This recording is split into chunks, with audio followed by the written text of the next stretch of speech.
c'est l'heure du face-à-face dans cette deuxième heure de BFM Politique avec vous, Jacques Attali, et puis vous, Pierre Laurent. Merci d'être avec nous. Vous êtes secrétaire national du Parti communiste, président du Parti de gauche européen.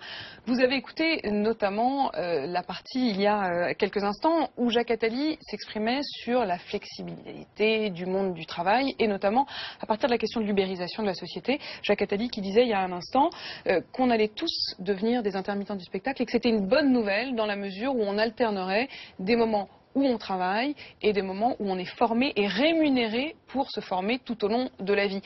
On a le sentiment aujourd'hui que ce marché du travail se transforme énormément. Pour certains, ça apparaît comme une jungle. Pour d'autres, au contraire, plutôt comme une bonne nouvelle.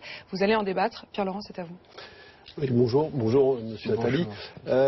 Mais c'est une question effectivement très importante. Vous dites on va vers ça. Non, pour le moment on va vers la jungle plutôt aujourd'hui, où on n'alterne pas l'emploi et la formation. Aujourd'hui on alterne l'emploi et le chômage. Voire on ne rentre vraiment jamais dans l'emploi, puisqu'on commence par des contrats précaires qui parfois ne se terminent jamais, sauf par le chômage.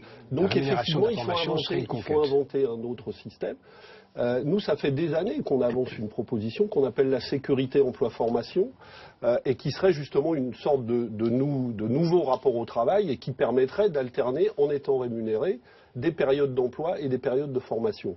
Mais pour aller vers ça, et pas ce qu'on est en train de faire aujourd'hui, c'est-à-dire la précarisation généralisée du travail, eh bien, il faut récupérer du pouvoir pour les salariés, y compris sur l'argent créé dans les entreprises. J'ai l'impression que c'est une question que vous ne posez jamais. Parce que pour aller vers ce que vous disiez tout à l'heure, qui me paraît juste, il faut que l'ensemble du monde du travail récupère du pouvoir sur les richesses créées dans le monde du travail. Je suis heureux d'entendre que vous dites que le fait de rémunérer la formation des chômeurs soit une conquête sociale nécessaire. Pour moi, c'est fondamental. Ce n'est pas une conquête sociale dont j'ai entendu la revendication ni par le Parti communiste ni par les syndicats. Et quand vous parlez de savoir si l'argent doit être, où l'argent peut être trouvé pour le faire, d'abord commençons par mieux utiliser les 34 ou 35 milliards de la formation permanente qui ne sont utilisés, à ma connaissance, qu'à raison de 3% pour la formation des chômeurs. Et alors que les syndicats ont leur mot à dire dans l'usage de ces 34 ou 35 milliards, il faudrait qu'une partie plus importante de cet argent soit utilisée pour former les chômeurs. Déjà, on aurait la possibilité, à peu près, on a fait des calculs, de rémunérer 500 000 personnes chaque année pour se former et retrouver un travail en étant formés pour revenir vers le marché du travail. Donc déjà, l'erreur tragique qu'a été l'accord, à mon avis, sur la formation permanente, qui a donné lieu à une loi qui était que la photocopie d'un accord entre les partenaires sociaux, me paraît avoir reculé de 10 ans ce qu'il fallait faire, qui était de créer les conditions qu'une part beaucoup plus importante de l'argent de la formation permanente aille à la formation des chômeurs. Mais vous nous lisez mal, parce que la proposition que je viens d'énoncer figure dans le programme du Parti communiste depuis plusieurs années déjà. Et il figure notamment ce que vous venez de dire, c'est-à-dire qu'effectivement, on pourrait alimenter ce nouveau système en utilisant différemment les fonds qui sont aujourd'hui gâchés et qui servent aussi à indemniser le chômage, mais indemniser le chômage, et encore beaucoup de chômeurs ne le sont pas du tout, mais indemniser le chômage sans utiliser intelligemment l'argent. Et je répète, c'est le contraire de ce qui se passe aujourd'hui, parce qu'aujourd'hui, par exemple, quand on se sépare de salariés dans une entreprise, eh bien, on est prêt à dépenser souvent beaucoup d'argent pour des primes de départ, pour les faire partir et pour les envoyer dans le système du chômage, plutôt que d'utiliser cet argent à les former réellement. Alors, on fait souvent des grands discours sur leur reclassement, mais on sait très bien qu'aujourd'hui, la plupart des salariés ne sont pas reclassés quand ils sont victimes de plans de licenciement, ce qui provoque leur colère. Mais dans les grands mystères, pour moi, de Jacques Attali, c'est que comment un homme qui dit ça aujourd'hui peut en même temps avoir accompagné tant de mesures, celles du plan Attali, celles du rapport Attali, celles qui sont aujourd'hui mises en œuvre par Emmanuel Macron, qui vont à l'exact inverse de ça. On est en train de détricoter les droits des salariés. L'ANI, les lois Macron, c'est le détricotage des droits des salariés. D'abord, la réforme dont je parle à l'instant, sur la nécessité de rémunérer les chômeurs en formation, elle est dans le rapport de la commission Attali dont vous venez de parler. C'était même une des propositions phares. Nous avions appelé ça le contrat d'évolution, où chacun, en évolution d'un travail à un autre, serait rémunéré pour se former. Ça n'a pas été repris, naturellement, par Nicolas Sarkozy, puisque c'était une commission bipartisane. Et Ça n'a pas été Comment repris. s'en étonner, parce que Nicolas Sarkozy, vous saviez très bien en commençant le travail pour lui, avait pour objectif, lui, de détricoter le droit du travail. Nous avions mis sur la table pour les Français, pas pour un président de la République particulier, un rapport bipartisan, et j'avais dit dès le début, quand ce rapport a été rendu, qu'il fallait prendre tout ou rien. Et vous avez raison, je suis d'accord avec vous, pour dire que dans ce gouvernement-là, celui de M. Nicolas Sarkozy, et malheureusement très largement le suivant, n'a repris ou n'est en train de reprendre que les lois de libéralisation du travail sans les accompagner des lois de sécurisation qui rendraient socialement juste la libéralisation. La libéralisation sans la sécurisation, ça n'a aucun sens. Et aujourd'hui, tous les gouvernements de gauche ou de droite, qui sont d'ailleurs ni de gauche ni de droite, mais qui ne sont que l'accompagnement de l'immédiateté anecdotique, ne font que défaire les lois du travail sans remettre en cause l'essentiel, ce qui est le fait qu'on lâche les gens en chômage sans les former. C'est le cœur des choses. C'est le cœur des choses et personne ne le fait. C'est une question qui se pose au niveau national. Et donc je suis cohérent parce que je l'ai toujours proposé. Et qui se pose au niveau européen d'ailleurs, parce que j'ai assisté comme invité à une partie du congrès de la Confédération européenne des syndicats qui s'est tenu récemment à Paris. Vous êtes président du parti de gauche européen également. Dont d'ailleurs, c'est une parenthèse, absolument personne en France n'a parlé, ce qui était quand même incroyable, c'est-à-dire vient de se tenir le congrès de tous les syndicats européens en France. C'est un événement qui passe totalement inaperçu, ce qui est quand même indicateur de l'état du débat politique dans ce pays et du débat médiatique. Mais ces syndicats, dans leur ensemble, maintenant posent ces grandes questions-là et demandent que nous changions d'échelle dans les politiques sociales au plan national comme au plan européen, ce que nous ne faisons pas. À ma connaissance, la CGT, dont vous êtes peut-être un peu plus proche que les autres syndicats, n'a pas été jusqu'à présent, mais peut-être, est-ce que je me trompe, moteur dans la revendication de considérer que tout chômeur en formation mérite salaire. Moi, je n'ai entendu aucun syndicat dire toute personne en formation mérite salaire. La CGT utilise un mot qui est différent de celui que nous utilisions, nous, au Parti communiste. Elle parle de sécurité sociale professionnelle. Mais oui, mais c'est pas ça. Mais elle pose cette question-là. Effectivement, nous avons... Oui, mais parce que c'est un vrai travail. C'est pas une sécurité sociale au sens de la compensation d'une maladie. Le chômage, c'est pas une maladie. Se former, c'est pas une maladie. Se former, c'est une activité socialement utile. C'est pour ça que je n'aime pas le vocabulaire. La CGT, je ne suis pas le porte-parole de la CGT, mais la CGT, par exemple, dans les négociations sur la retraite, une revendication qui n'a jamais été écoutée, pose la question de compter les années de formation des étudiants dans les cotisations. Et c'était une des propositions de mon rapport. Et c'est une idée qui va dans le même sens, qui consiste à considérer que la vie active, en vérité la vie, une fois qu'on est sorti de la formation initiale après 16 ou 18 ans, c'est une vie maintenant qui va alterner ou qui devrait alterner le salaire, l'emploi et la formation. Et donc nous devons révolutionner effectivement le rapport. Vous êtes visiblement d'accord de ce point de vue-là. Il y a des choses manifestement... C'est un point très important et qui distingue, je crois, très clairement deux idéologies et qu'on voit dans le monde étudiant. Soit on considère que se former est une activité socialement utile, alors un étudiant doit être rémunéré pour se former. Soit on considère qu'un étudiant qui se forme, c'est bon que pour lui, alors il doit payer pour faire des études. Et je crois que c'est le grand clivage. Moi, je suis de ceux qui pensent que se former étant une activité socialement utile, un étudiant doit être rémunéré et ses années de formation universitaire doivent compter dans sa retraite. Et d'ailleurs, pour parler d'une question qui me tient à cœur, effectivement, qui est la question européenne, en Grande-Bretagne, il y a en ce moment une des très grandes causes d'inquiétude sociale, c'est le sort qu'on réserve aux étudiants, puisqu'on est en train d'obliger tous les étudiants, puisqu'on a privatisé totalement l'enseignement supérieur britannique, on est en train d'obliger tous les étudiants à s'endetter pour payer leurs études, et on est en train de préparer une situation qui va être intenable, où on sait que un très grand nombre d'entre eux ne vont pas pouvoir rembourser ces prêts, on est en train de les endetter massivement, et c'est une erreur tragique. Qu'on a connue déjà aux États-Unis, puisqu'il y a une dette de 1200 milliards de dollars. C'était dans un autre genre, c'est le subprime des étudiants, en fait. On pousse les gens à l'endettement, au lieu de miser sur l'investissement social que ça constituerait. Sur cette question européenne, vous vouliez plus largement lancer le débat avec Jacques Attali. Oui, sur la question européenne, moi j'ai été assez frappé par ce qui, à mes yeux, est une caricature de débat qui a eu lieu au Parlement européen.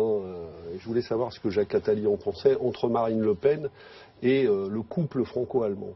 Marine Le Pen qui a donc parlé de François Hollande comme du vice-chancelier on est en train de nous enfermer dans un débat où on aurait le choix entre la version Marine Le Pen, qui est une version de repli total, et l'Europe telle qu'elle fonctionne aujourd'hui. Or, si on enferme les Européens dans ce débat-là, on va à la catastrophe.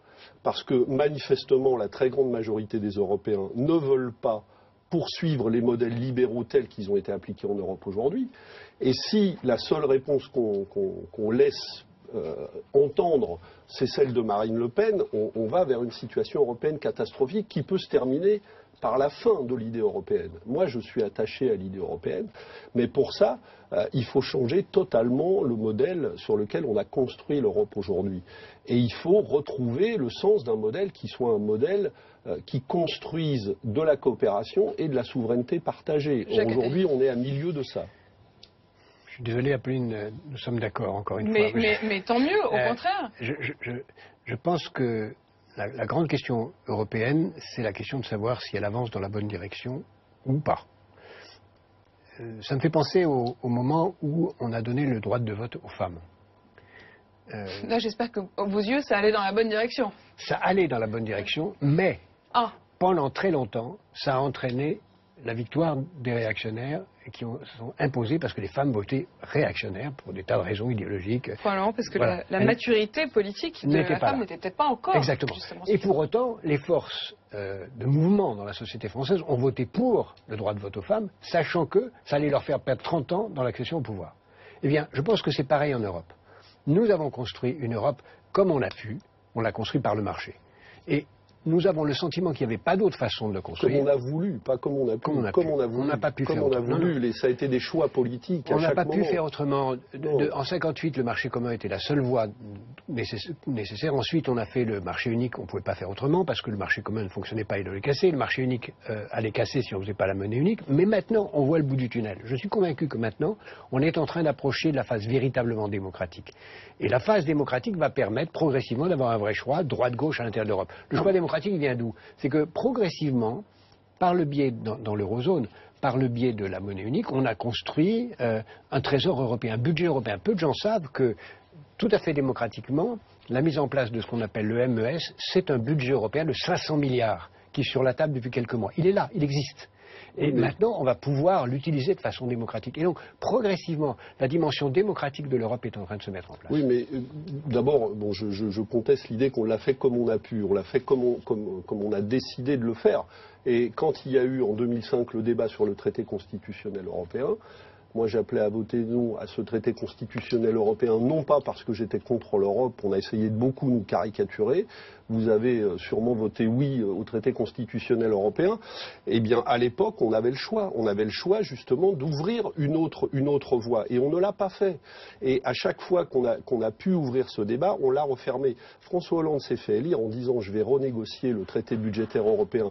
En vérité, c'était réouvrir le débat européen et le réouvrir sur les critères sur lesquels on conduit l'Europe. On a refermé ce débat. Aujourd'hui, effectivement, il y a le MES. Vous dites on va l'utiliser démocratiquement.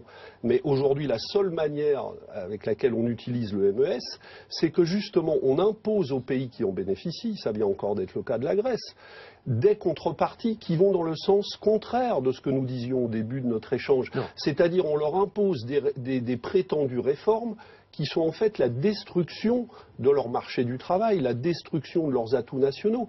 Et donc, au lieu de leur mettre le pied à l'étrier pour reconstruire leur pays et reconstruire un projet européen, on utilise ça comme un moyen, effectivement, de pression sur ces pays pour leur dire on vous donnera cet argent à condition que vous mettiez en œuvre des réformes libérales. Je suis enfin pas d'accord avec vous, pour une fois. Non, en fait, ce qu'on dit aux Grecs, c'est mettez en place des réformes de structure parce que vous ne pouvez plus vivre à crédit.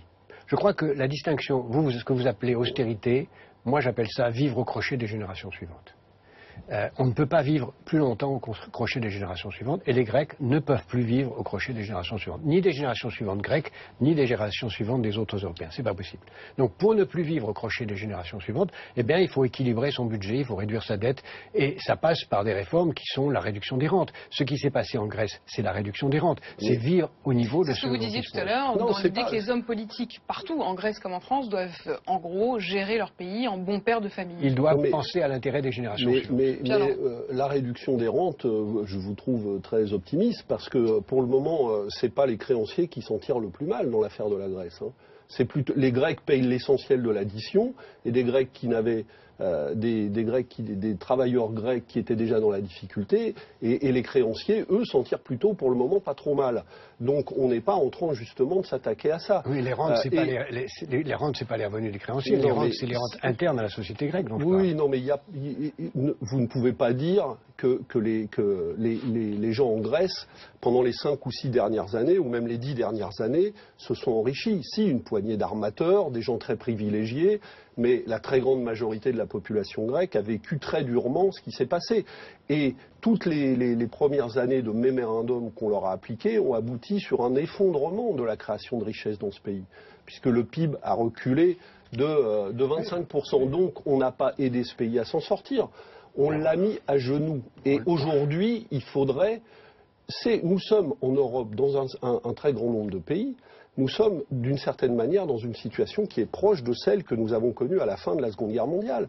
Or, on ne peut pas sortir d'une situation pareille et on ne peut pas tirer l'ensemble de l'Europe vers le haut et le sortir de la crise. Un dernier mot sur cette question de la Grèce. La question est de savoir qui doit payer. Ensuite, j'aimerais vous entendre sur la vous question disiez qu'il y avait 500 milliards dans le MES. Utilisons-les autrement que la manière dont on les utilise aujourd'hui. D'abord, on ne les a pas commencé à les utiliser. On ne va pas les utiliser seulement pour la Grèce et faire encore un crédit sur les générations suivantes. Il faut que les gens se mettent au travail et créent les conditions de leurs propres revenus. La Grèce, on l'a beaucoup aidée. Elle est maintenant tenue par un gouvernement sérieux, et M. Tsipras est un gouvernement sérieux, qui a accepté l'ensemble des réformes. 75% des Grecs approuvent les réformes comme elles sont. Laissons-les travailler. Je voudrais vous entendre tous les deux. Vous avez évoqué tout à l'heure la CGT, vous avez évoqué la question de la gestion de la manne financière sur la question de la formation. Mais plus largement, dans la première heure de l'émission, Jacques Attali, vous disiez que les partenaires sociaux devaient avoir un rôle au sein des entreprises beaucoup plus fort, mais de manière nationale beaucoup moins fort. Pierre Laurent, sur cette question du paritarisme, faut-il changer la nature du paritarisme? Mais le paritarisme, il fonctionne très très mal aujourd'hui. Sur le constat, au moins, vous êtes d'accord. Et je pense que il faut, je crois au rôle des organisations syndicales, à leur place dans la vie de l'entreprise et aussi dans la vie nationale, parce que il y a des grandes questions d'intérêt national dans lesquelles les syndicats ont évidemment leur mot à dire. Mais j'ai entendu ce que me disait M. Attali dans la première partie, et je pense que c'est au Parlement de faire la loi. Effectivement, moi je ne suis pas, pour la substitution. Et d'ailleurs, puisque vous parliez, il y a des grands syndicats, dont la CGT, qui sont sur la même position. Mais dans ces cas-là, est-ce que ça veut dire que sur des questions, on l'a bien vu, vous parliez tout à l'heure de la loi Macron, sur la loi Macron, les syndicats ont énormément bloqué, et y compris au niveau des entreprises. Est-ce que, malgré tout, est-ce qu'il n'y a pas un moment où, quand la loi est votée, les syndicats doivent l'accepter? C'est une autre question, c'est-à-dire que la loi, ça ne veut pas dire de faire des lois contre systématiquement les organisations syndicales. D'ailleurs, une des grandes choses qu'il faudrait changer dans notre système politique, moi qui suis parlementaire, c'est qu'il faudrait que l'adoption de chaque grande loi soit précédée d'un débat public. Or, nous ne fonctionnons absolument pas comme ça. On nous demande à nous, les parlementaires, d'adopter à jet continu des projets de loi que nous n'avons parfois même pas, nous, le temps d'étudier, et encore moins le temps de mettre en débat dans la société. Vous êtes pour qu'on mette encore plus de temps, finalement. Mais bien sûr. Alors que certains, comme Claude Barthelone, aujourd'hui président de l'Assemblée nationale, dit qu'il faut au contraire moins de temps. Mais la démocratie demande du temps, et ça n'est pas un drame de prendre du temps pour élaborer des choses. Et sur la question du temps, justement, je voudrais entendre Jacques Attali. Je rêverais, dans le même sens de ce que vient de dire M. Laurent, je rêverais de ce que, avant chaque loi, on ait un débat sur les conséquences du projet de loi sur les générations suivantes. C'est-à-dire, est-ce que telle loi qu'on veut voter, elle va avoir une influence positive ou négative dans 20 ou 30 ans? Et si on a un avis sur cette question, alors on peut voter la loi de façon utile. Mais si on décide à la va-vite, en fonction de considérations, de sondages d'opinion immédiats, on se trompe toujours. Mais il faut d'une manière générale, reconstruire notre édifice démocratique. Une chose avec laquelle j'ai probablement une nuance avec M. Attali, plus qu'une nuance, c'est que j'entends dire dans la première partie de l'émission, il faut réformer en 100 jours. Et puis il faut des femmes ou des hommes qui soient capables d'incarner ça. Donc il faut aller vite et il faut des chefs. Bon, moi j'ai plutôt tendance à penser. Il faut aller vite pour la mise en place.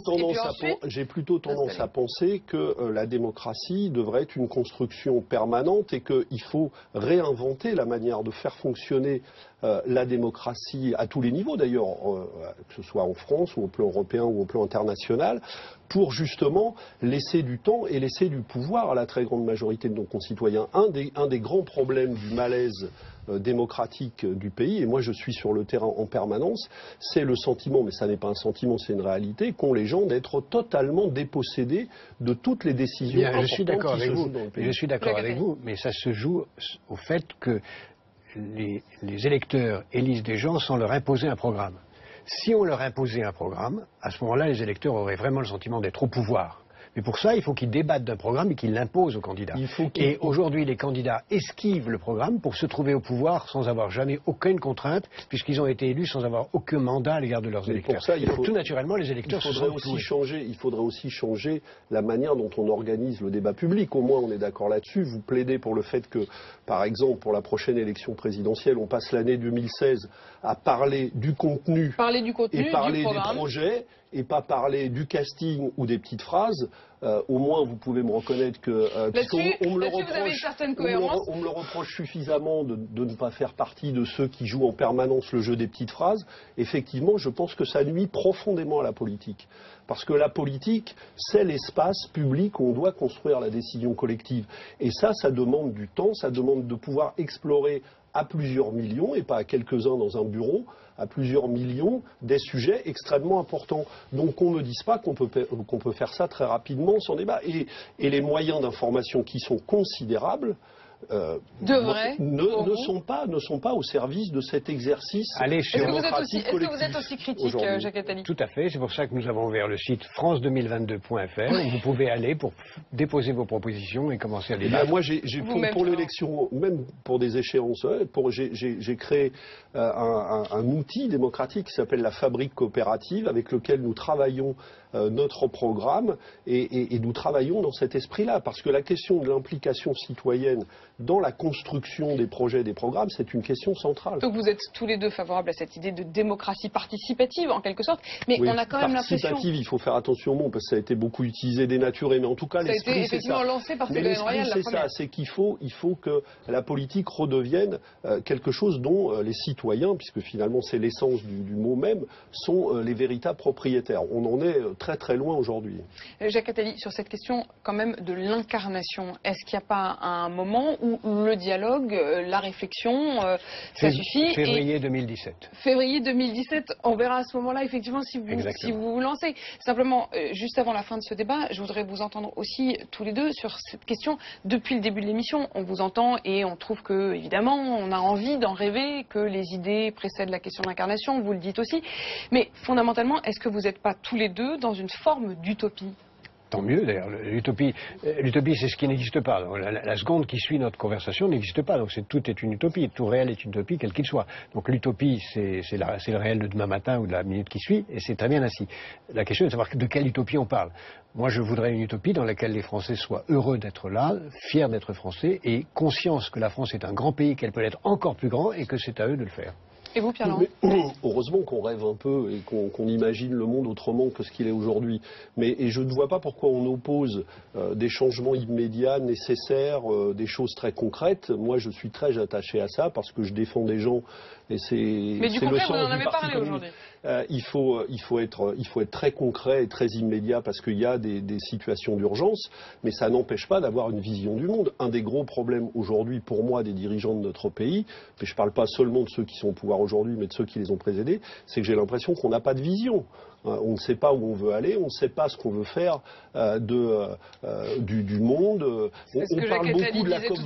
On parle beaucoup de la COP21 qui est un sujet majeur, mais il faudrait aller justement des grands projets planétaires à des choses très concrètes dans notre quotidien avec beaucoup plus d'ambition qu'on ne le fait aujourd'hui. Jacques Attali qui tout à l'heure disait que beaucoup d'hommes politiques passaient effectivement leur temps à dire que c'était mieux avant et que certains voudraient que ce soit mieux après. Merci à tous les deux d'avoir débattu. Juste un mot d'art, puisqu'il y a eu une traduction artistique de votre livre, Jacques Attali, Une brève histoire de l'avenir, qui est en ce moment même une exposition au Louvre, que je vous invite tous à aller voir si vous êtes à Paris. Exposition très intéressante qui fait dialoguer notamment l'art ancien et l'art contemporain. Merci à tous les deux.